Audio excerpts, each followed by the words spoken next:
正前参加真热的第3千年期接收站，中油公司是讲，这一旦起来，会让附近的生态更加丰富。不过，环保团体是批评，就目前所看到一个保育类的茶山酸蚵，都已经愈生愈少啊。好，相关单位应该有严格监督的机制。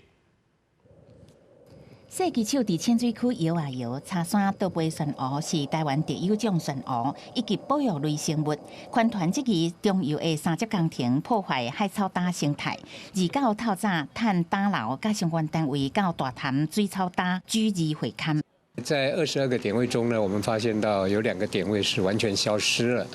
那其他相关的点位，我们发现到大部分面积都缩小了。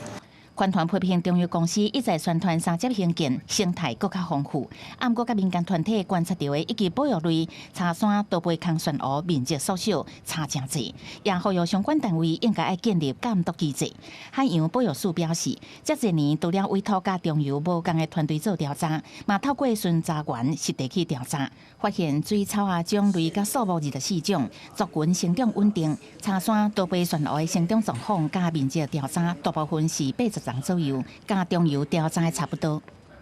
它是一个各个部门大家一起合作来看待这件事情，然后去强化整个监督的作为了。我想应该只是一个方式的不同，事后可以经过大家一起共同来参与，可以把这个